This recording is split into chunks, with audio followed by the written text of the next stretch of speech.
Sat Sri Akal ji, I am in Maryland at the moment, and today we are joined by a Sikh gentleman who leads Sikhs of America organization here. But more than that, more importantly, he's someone from the Sikh community who has called upon the American Sikhs to support Donald Trump.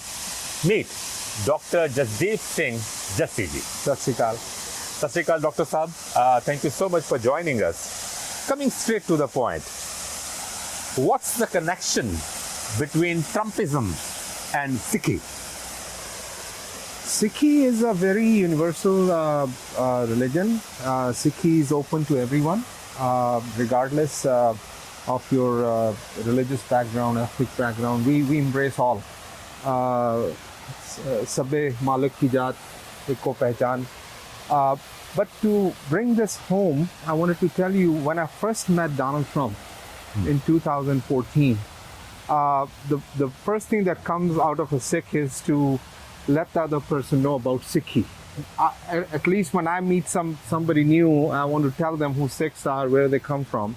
So I started telling Donald Trump that I'm a Sikh. Sikhs come from Punjab, India, or Guru 500 years ago, Guru Nanak Dev Ji, and I was in the middle of the conversation and he cut me off, and he said, "So you recite Mool Mantra?" And that coming from Donald Trump was very amazing, that he knows about Mool Mantra and Guru Nanak Dev Ji. And then he, the person who took us in his office was his assistant, and he said, "Ask him how many Singhs used to work when I used to own medallions in New York City." Medallions used to be the taxi permits in New York City. So apparently President Trump used to be in taxi medallion businesses, and most of his drivers were Singhs. So he said my payroll used to be full of Singhs. So that gave me a immediate connection that, you know, what we hear in media, what we hear in press is not true. Donald Trump is very open with Sikhs, and he knows a lot about Sikhs.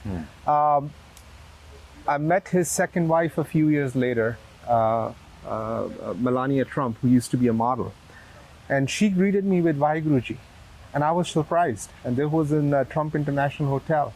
And when I asked her, Vaheguruji, and how do you know about this? She said, I do a lot of Simran. And on Google, if you Google Melania Trump Simran, you will see a lot of CDs that she has done about Vaheguru Simran. So that changes the whole perspective about Donald Trump and Sikhi. I mean, there's nothing animosity there. I mean, people are aware of us. It's just that how we perceive things. And the perception, out there has created a lot of issues. So let me reframe my question. You spoke about Manas ki jaat sabay ke pehchan bo.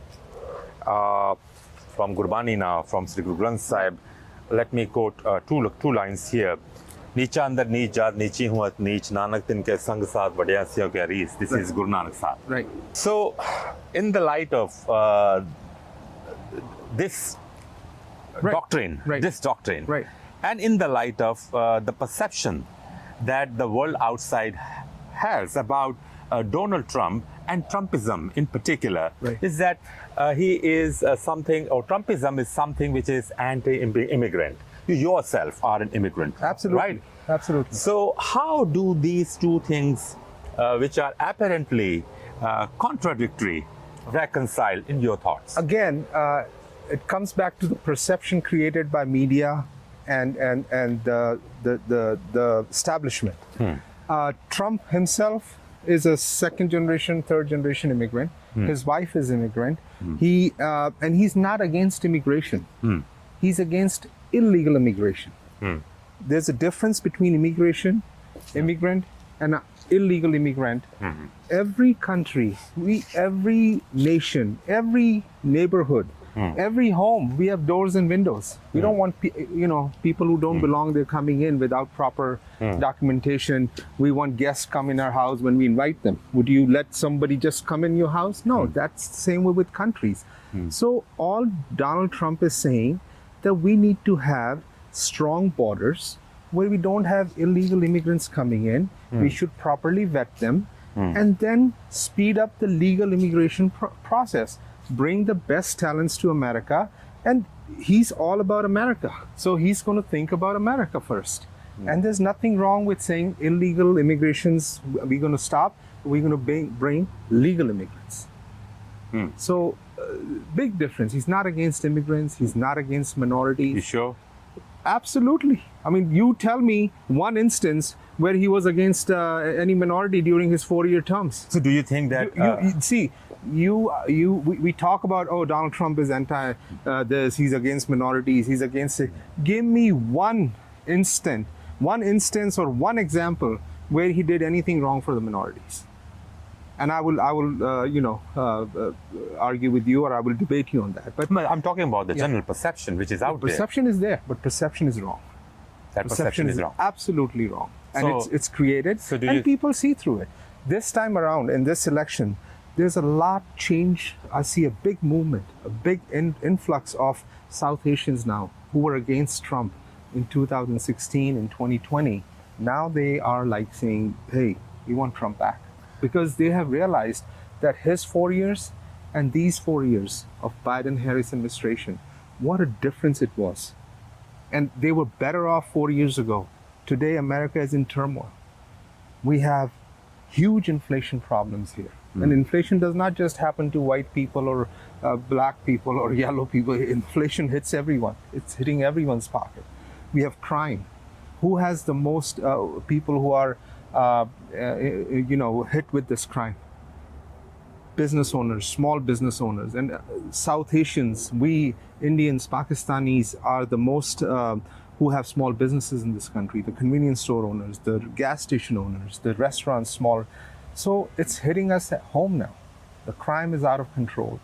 There is, you look at the foreign policy where we stand today. The world is almost at the brink of World War III. There's so much unrest in Israel right now going on with Hamas and Russia and Ukraine, and all the countries are getting involved now. And the leadership of America is absent right now. So these are the issues that people are seeing. And yes, we can talk a lot about Trump, but there is no example where he ever did anything wrong for minorities or immigrants. So you are confident, or you are convinced that his ideology, the Trumpism ideology, gels with "Nako beri nahi begana sagal sam humko banaye." Absolutely. That's the American conservative way of life. That is what Republicans stand for. That is, I'm talking what specifically Trump, about and Trump. that is what Trump stands for. Okay. But you can't just open the country up without vetting, without from January till today, we have 8 million people who have crossed borders from Mexico. Tell me which other country does that? How convinced are you that your call to Sikh Americans will be honored when the ballot arrives? See, my job is just to make that call, and I'm not. I cannot influence anybody,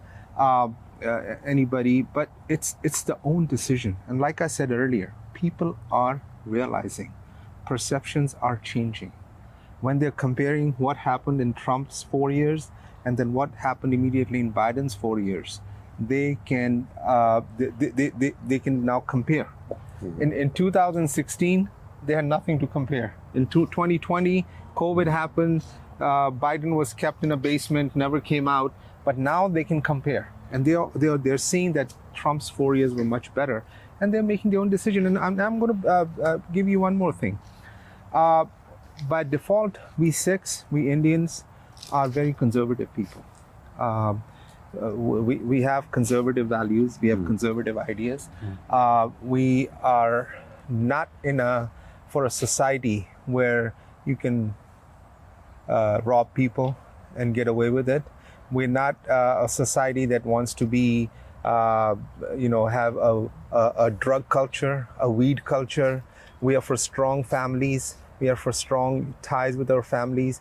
And those are the values that Republicans and Donald Trump brings to the nation. The LGBTQ issue. Yes, we are not against anybody. everybody has their own freedom, and Sikhi is like, you're free to have your choice. But what does Sikhi say? I mean, you are free to enable your choice, but don't impose those choices to my child in school. That's what's happening under Biden and Harris in these 4 years.